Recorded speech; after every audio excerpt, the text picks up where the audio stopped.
Tu étais d'une famille de paysans. Ah ben tout à fait, oui. Et puis donc, toi, tu es allé à l'école jusqu'à... Eh ben jusqu'à 12 ans, puis encore pas tous les jours. Ouais, Et ben après, j'ai resté à la SMI, ouais. et À la avec, ferme. Mon père, et puis après, t'as Tes vu, sœurs, voilà, mes combien sœurs, vous étiez à eh vivre? on était, je ne me rappelle plus moi, combien on était, il y avait Odette, Louisette, Janine, mais Janine c'est pareil, elle allait travailler, elle était gagée à la fumoir, elle. Ouais. Et la ferme, elle faisait combien d'hectares? La ferme de tes 17 parents? hectares. On avait 7 propriétaires. Mon père, il passait 2 semaines à payer la ferme. Il bouffait tout l'argent à payer la ferme. Donc tu t'installes... Et après, moi, tu travailles à j'ai la pris, ferme voilà. jusqu'à quel âge? Et je ne sais plus jusqu'à quel âge. Non mais avant de t'installer, ça s'est passé comment? Ça s'est passé que, tu sais qu'on ne gagnait rien du tout. Oui. Hein, c'était on coupait, oui, on faisait des épines et puis tout machin, on vendait 3 poules au marché avec 2 petits chevreaux et puis des petits cochons et puis voilà, enfin, tout le monde a pensé comme ça, hein. Ouais. C'était la vie, on gagnait, c'était tout l'argent gagné, c'était avec des petits produits comme ça, hein, et un peu de blé, et puis c'est tout. Puis après, moi je me suis mis de moitié, oui, je pense, avec ton père. avec mon père. Ouais. Jusqu'en 65. Ouais. Et là, j'ai pris la petite ferme après au Sevreau. On passe tout de suite au Sevreau, parce que à la SMI, c'est à l'autre bout de la commune, ça. à la SMI, on en a on pourrait en faire un roman, hein, la SMI, avec tout ce qu'on a eu de bien et puis de déboires. Non, pas facile. Mais pas malheureux, moi, je vois mon père. Donc là, tu t'es marié, là? Non. Ah oui. Oui, et là... Tu t'es marié en quelle année? Je suis marié en 57. D'accord. Et tu pars au Sevreau Et en 65. D'accord. Jusqu'en 69. On n'avait qu'une pièce. Avec tous les gamins. Les jumelles sont nées là-bas, moi. Il n'y a que Jérôme qui est né à Saint-Denis. Vous viviez dans une seule pièce? On avait une petite cuisine qui était... Combien d'enfants? J'en avais 5 là-bas. 5 là-bas. Les 2 jumelles qui sont venues là-bas, quoi. Ouais. Et on n'avait qu'une chambre et une petite... la cuisine, c'était un couloir. Et puis on appelait ça la laiterie. Derrière, tu sais qu'il faisait froid, il n'y avait pas de chauffage, il n'y avait rien du tout, hein. On chauffait avec la cheminée, c'était comme ça. Et je me rappelle, moi je vais à la foire de Bressuire avec Dédé Chabiran, puis je dis à Dédé, je dis allez, j'achète un aspirateur à ma femme. Alors j'achète l'aspirateur, j'arrive, la surprise quoi. J'ai dit tiens, je t'ai fait un cadeau. Ah, un aspirateur. Elle me dit, mais mon pauvre, comment veux-tu que je passe l'aspirateur? Il y avait des lits partout dans la chambre. Elle ne pouvait pas passer l'aspirateur. Alors l'aspirateur, mais je pense ce qu'on en a fait, je ne sais pas s'il a été perdu. C'est pour dire que vous viviez à l'étroit, quoi. C'est incroyable. Moi j'étais 5 ans là-bas, et il n'y avait pas l'écuma à l'époque, on ne faisait pas d'ensilage. Il y avait une bête à l'hectare. Hein, on vivochait, moi je ne sais pas comment on faisait pour vivre, je ne sais pas. C'est incroyable. C'est dur ça. Ah c'est dur, mais je sais pas, on s'en rendait peut-être pas tellement compte quand même, parce que bon, il n'y avait pas le progrès qu'il y a maintenant. Hein. Et donc puis là, en 69, t'as quel âge là? Eh ben, je sais plus. Moi je suis né en 33, alors en 69... T'as 36. 36 ans. Toi, tu étais à l'école plus longtemps, tu calcules plus vite que moi. T'as 36 ans là. Voilà, c'est à 35 ans que j'ai parti chez Eliez. Et je suis rentré chez Eliez, et puis voilà, j'ai rentré, et puis il y avait Marcel Deguy, le chef d'équipe, il me dit, qu'est-ce que tu sais de faire? Rien. Madame, non, je sortais de la ferme. Puis au pas Saint-Fenwick. Ah j'ai dit ça, moi j'ai tout à aimer conduire. Hein. Alors j'ai dit, il me dit, il est libre. Allez, me voilà parti, il saute sur ce sacré Fenwick. Oui, mais c'était pas si simple que ça. Parce que il y avait, je sais pas combien de sortes de conteneurs à mettre les pièces. Citroën, Saviem, numéro, tout le bazar. J'en ai bavé avec ça. J'allais sur le parc, je ramenais. Ah, c'est pas le bon conteneur, allez, demi-tour. Et de là, après, j'ai rentré sur une plieuse. La plieuse, c'est pareil. Alors, la plieuse, c'est quoi? Eh bien, une plieuse, c'est plier la tôle. D'accord. Et la tôle, ben, maintenant j'y arriverai moi. Hein. Parce que j'ai compris, mais à l'époque je comprenais. Non, parce que il fallait faire, mettons, un oméga. Un oméga, c'est toc, toc, toc, comme ça. Il faut commencer par le commencement, bien entendu, mais savoir de quel côté commencer. Et après, moi, j'ai fini dans un magasin, après, j'étais magasinier cariste, quoi, et j'aimais bien ça. Et en plus, mais c'était encore pas bon, parce qu'on avait l'informatique là-bas. Et j'arrivais quand même c'était immense qu'ils ont fait, hein, avec des étages, et puis on avait un système de relevage jusqu'à 7 mètres de haut. Et c'était programmé, il ne fallait pas se tromper non plus, parce qu'un machin près, ça tombait sur la tête. Tourner à la manutention. Donc tu te promenais avec ton tracteur. J'ai fait après. Et tu traînais mais avant, moi j'étais en manutention, avant d'être magasinier cariste. Moi j'ai fait l'Allemagne 3 fois. Hein. Et j'aimais ça, hein, parce qu'on n'avait pas de chef sur le dos. Tu as fait ça combien de temps, toi? Et j'étais en remplaçant, j'étais pas le titulaire, quoi. C'était Gérard Blandin, je sais pas, il est décédé, le pauvre, c'était un bon copain. Et puis ça, après, t'es parti. Et bien après, c'est là que je suis rentré au magasin là-haut avec Botton. Ok. Et là, tu prenais les pièces que tu allais emmener sur les chaînes, c'est ça? Non. Ah non. Là-bas, moi, après, j'avais plus le gros tracteur, là. C'est moi, je donnais. Il y avait un camion qui arrivait de Strasbourg, n'importe. Je déchargeais les camions, je rechargeais les camions, je mettais les pièces.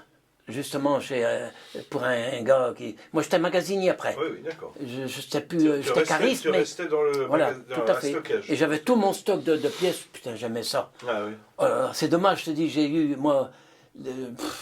Après, je n'étais pas contre les chefs, hein, au contraire, parce que comme Botton, là, moi, je disais aux autres chefs que je connaissais bien, les cadres et tout, que j'ai tout fait leur portrait aux cadres. Hein. Je les ai plus là, moi. J'avais tout un album comme ça, que j'ai dessiné, le Perrulier, Kévo et tout ça, Chéron, Bonhomme et tout le bazar. Ça, c'était mes patrons, ça. C'est 2 patrons. Des patrons de la maison Euliez. Ça, c'est le père Euliez. Le père Euliez, et ça, c'est son gendre. C'est son gendre, voilà. Kévo. Gérard Kévo. Et lui, il a été jumeau avec Pierre. J'avais dessiné les deux, moi sur l'album au Docteur Martin, on va pas revenir tout là-dessus. Et moi j'avais un bon boulot, quoi. Si ça n'avait pas été ça, c'était... moi, on n'était pas à la chaîne, hein. T'avais pas là, à part la plieuse au départ, sinon après, moi... J'étais mon chef, quoi, si tu fallait par là. Tes années de magasinier, ça a été... Moi, c'était super, ça. Moi, je sortais mes pièces, je voyais les camionnettes, les gens qui arrivaient de l'extérieur, tout ça, j'étais en contact avec eux. Ah ben oui, moi j'ai passé une vie d'ouvrier, moi, puis pas fatigant à tout casser. Hein. Moi, je faisais du cross à l'époque. Et je faisais mes 13 km le soir, je passais à la chemise. La Roche-Gautreau, tout ça, à demi les soirs pour faire le cross des 10 km le dimanche. Tu avais des horaires pas faciles. Ah ben des horaires, mais je travaillais de nuit. Et j'avais des brûlures d'estomac, j'avais les jumelles qui étaient toutes petites, qui pleuraient, on avait du monde le soir. Bon, on les mettait pas à la porte. On restait jusqu'à minuit. Et après, il fallait se lever à 3 h du matin. Et je ne pouvais pas dormir, parce qu'on avait des primes de nuit. Primes de panier, primes de ceci, de ça. Bon, c'était pas grand chose, mais enfin, il y avait un petit truc quand même. Et il me dit, si tu as un problème d'argent, tu nous le dis, on te remettra de jour. Ça, je m'en rappellerai toute ma vie de ça. Et bon, le temps passe, je reviens à l'usine, et puis tout, 2 jours. Oh là là, plus de brûlure d'estomac. On ne s'est pas rendu compte, c'est pour dire, on parle d'argent. Peut-être à l'époque, c'était peut-être 50 francs, t'es en francs. Hein. J'en sais rien, moi, mais c'était quand même en plus on s'en est pas rendu compte. La vie. Puis t'étais beaucoup mieux. Eh ben non, c'est là que j'ai vu que l'argent, c'est pas tout. Hein. Moi, chez Euliez, j'aurais dû. Là, oui, en plus, là, chez Euliez. Qu'est-ce que ça ne nous a pas dit? Eh ben, j'étais tout seul dans un bâtiment, j'avais pas le droit. 7 mètres de haut, les conteneurs sur le Fenwick. Je croche dans la rambarde en haut. Tous les conteneurs sur le Fenwick. J'ai écrasé le volant, j'ai faussé le volant du Fenwick. Mais pour fausser un volant, mais crois-moi que le bonhomme était faussé avec. Hein. Et j'étais coincé entre le volant et puis la cabine. La cabine était toute revenue sur moi. Tout plein de tôle tout autour. J'étais tout seul, hein, 7 mètres de haut, ou un peu, disons, les conteneurs qui faisait 1,20 m de long sur plein de tôle. C'était pas le poids vraiment de la tôle, c'était de la tôle assez volatile, quoi. Ouais. Mais mais moi, j'étais coincé là-dessous, je pouvais plus sortir, puis j'ai tout fait. Mais tout d'un coup, les conteneurs, il y avait des conteneurs sur la cabine. Ouais. Ils sont tombés par terre. La cabine, c'était des tubes. On a dû faire ressort un peu. J'arrivais à me décoincer Puis j'ai marché à 4 pattes. Jusque sur la route, il y avait la pharmacie là. Puis il y avait le beau-frère au patron qui était là, Émile Lucas. Je connaissais bien, j'allais boire un coup chez lui quand j'étais là-bas tout seul, parce que c'était en dehors de l'usine, ça. C'était à la pharmacie en bas où il y avait le bistrot, là. Tu en avais un dépôt, là. Ouais. Puis il m'envoyait tout seul faire du rangement ou sortir des pièces et tout le bazar. Milo qui sort dehors, puis il me dit, mais Lily, qu'est-ce que tu fais là? J'étais à 4 pattes dans la rue. Je ne pouvais pas bouger. Bouge pas! J'arrive avec ma 4L, il avait une 4L. Il m'a chargé dans la 4L, direction l'infirmerie, l'hôpital. J'avais le dos tout noir. Il ne pouvait pas me passer la radio. Je me rappelle de ça. C'est dingue. J'ai pas de mémoire du tout, alors là, je me rappelle de ça. Et j'avais rien de cassé. Le Fenwick, il a parti au garage.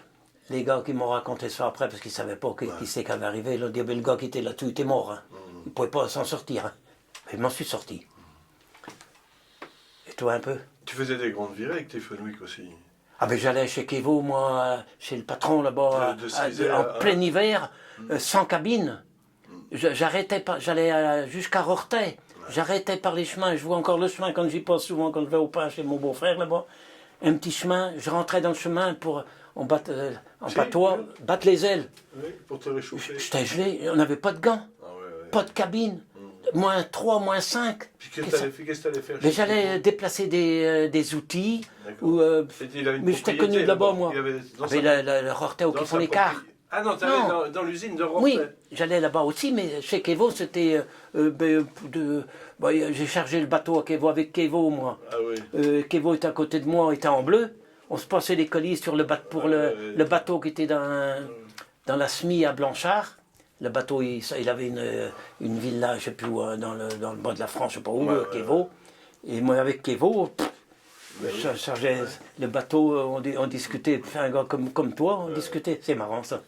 Mais après Kevo, moi, je le connaissais que comme ça. Moi, mais j'étais chez lui, moi, j'allais pratiquement toutes les semaines là-bas. Le chef, quand il m'appelait Lily, c'était pour un bon truc. Quand c'était Louis, c'était déjà pas si bien. Quand il m'appelait Racco, alors là, j'avais tout cassé là à l'usine. Hein. Il était sous tous les soirs, pour pas le baranger, là. Il était sous tous les soirs, et c'était un gars qui était pas bête, hein, mais alors avec l'alcool. Et il conduisait le car à Rigaudot. Et moi, j'étais syndiqué à l'époque. Et j'ai toujours été syndiqué chez Liège. Et on manifestait. Lui, il était anti-syndicat à 100%. Alors, comme on déménageait les ingénieurs et tous les machins, nous, gratuitement, il fallait pas que ça se sache avec les ouvriers. Parce qu'on allait déménager, c'était gratuit, les ingénieurs, on déménageait tout ça.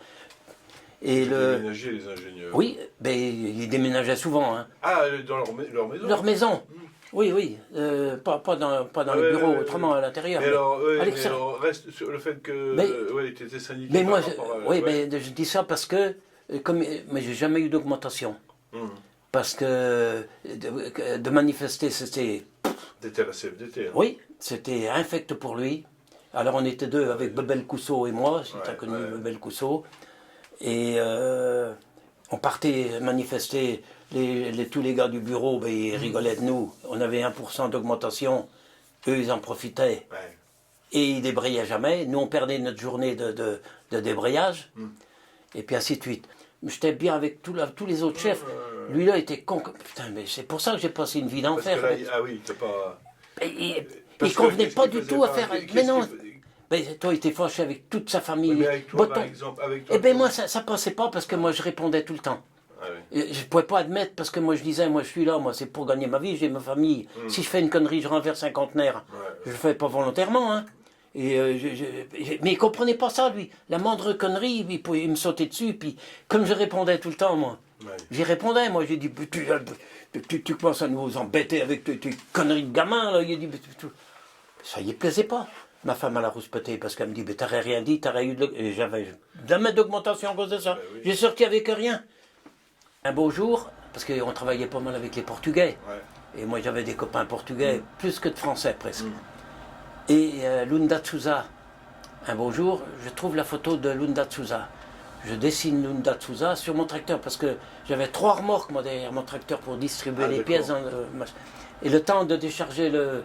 Moi je dessinais, puis j'ai jamais été embêté avec les chefs là-dessus. Je dessinais pendant que je retardais pas le travail. Et j'ai dessiné Lunda de Souza. Ah ben, là. Le premier Portugais qui voit ça, oh mais Lili, tu me la donnes, puis tout. Alors j'en ai donné je sais pas combien. Alors en dernier, je me rappelle plus comment je les vendais. Pas cher. Mais c'était 10 francs. C'était en francs à l'époque, hein, parce que... Ah, tu vendais des portraits? Oui, j'en ai peut-être fait 50 portraits de Lunda de Souza. Voilà. Donc après... Et bien après, ben, c'est à la retraite, ben, je suis rentré là et puis ben, j'ai fait comme tout le monde, mon jardin, le dessin, la musique. Ah, ben, tout le monde ne fait pas ça. Dessin, musique, non. Parce qu'en fait, tu as toujours eu cette passion, toi. Oui, dessin, musique. Dessiner, j'ai jamais appris à dessiner non plus. En gamin, tu avais des... Je dessinais sur les tas de blé T'aurais bien voulu au battrache. Oui. Et il y avait c'est pas la BBC, je sais plus comment c'était. Il fallait un nom comme ça, c'était une école de dessin. Ah ouais, je sais pas. Mais il fallait payer, je sais plus combien, il fallait donner. C'était enfant, ça. Voilà. Mes parents n'avaient pas d'argent. Ben oui. Ils m'ont dit, on n'a pas d'argent pour te machiner ça. Alors. Moi je dessinais comme ça. Hein. Tu dessinais, puis tu faisais déjà de la musique. Ah oui, alors pour revenir dans le dessin, moi j'ai continué à dessiner comme ça. Et la musique, j'avais pas d'accordéon. Et je jouais sur les accordéons des amis. D'accord. On faisait les villages. On n'allait pas à 20 km. Moi j'avais un vélo sans dérailleur. Hein. On voisinait tout d'un coup. Il y avait un petit accordéon diatonique dans un coin. Je prenais l'accordéon, puis je me suis appris là-dessus. Tout d'un coup, moi, on a habité à la Chemière. Tonton Paul était chez nous. Tonton Paul, puis il savait que pas d'accordéon, puis j'avais un harmonica. Enfin, d'ailleurs, j'en ai 2 maintenant, là. Et Lili, allez, je t'achète un accordéon. Au renard, c'est Liègre. D'accord. Un petit accordéon à piston, 3 petites... Putain. Oh là là là là, c'était un petit accordéon qui est gros comme ça, 3 pistons, changer la tonalité. Je partais dans les villages avec cet accordéon sur mon porte-bagages. J'allais jusqu'aux Gibaudières, là-bas, je faisais des machins dans les petites maisons comme ça. J'ai appris des chansons. Moi, j'en connaissais à peu près une centaine de chansons. Pas les paroles, mais la musique. Et j'arrivais à me débrouiller comme ça. À l'époque, il n'y avait pas de Madison, ni de country, ni de sirtaki, ou qui que ce soit. Il y avait le slow, le tango, la valse, la java, la vendeux et tout ce qui se... Et on s'amusait comme ça. Et donc après, aucune notion de musique, hein, j'avais pas de partition. Oui, t'as appris comme ça. Rien du tout. Et là, moi, je faisais pas la Bernardière, là, moi j'ai joué là-bas pendant 20 ans. Ah oui, oui. Et alors la peinture, voilà. Ah ben là, la peinture, moi, si je voulais, des portraits, j'en ai peut-être fait, j'en sais rien, moi. Une fois, j'en avais 15 à dessiner en 3 familles. Madame, Ségolène, j'ai envoyé son portrait à Ségolène. Ah, hein. Ah oui, et elle m'a jamais remercié. Oh, ben ça. Bon, madame, tant pis. Voilà. Voilà, ben il y en a plein. Ah, il y a 3 papes, comme Tom Cruise. Jacques Brel, Léon Zitrone. Ah bah oui. Guy Lux. Jacques Chirac même. Ah oui, il y a Chirac, il y a Del Monde. Et puis les tableaux. Et après les tableaux, c'est ça. Ça, tu les fais à partir de photos. D'une photo. Alors. Je fais ça, soit j'ai des petites photos que je multiplie moi. Comme j'ai pas été à l'école, mais j'ai appris à compter comme ça un peu. Ça m'a rendu service un peu le dessin. Parce que moi j'ai vu ça à la place du Tertre à Paris. Là-bas, j'étais je ne sais pas combien de fois, puis j'emportais un sandwich parce que je disais à mes enfants, vous me laissez sur la place du Tertre. Je n'allais pas au restaurant parce que je n'avais pas les moyens. Et puis je regardais les gars dessiner, les japonais au Mozart. Ah ben oui. Ils m'ont donné des crayons, ils m'ont donné des... Ah ben oui. Et j'ai appris un peu le portrait des trucs, je ne sais pas si tu vas dire pareil. Il y a 3 dimensions. Hein.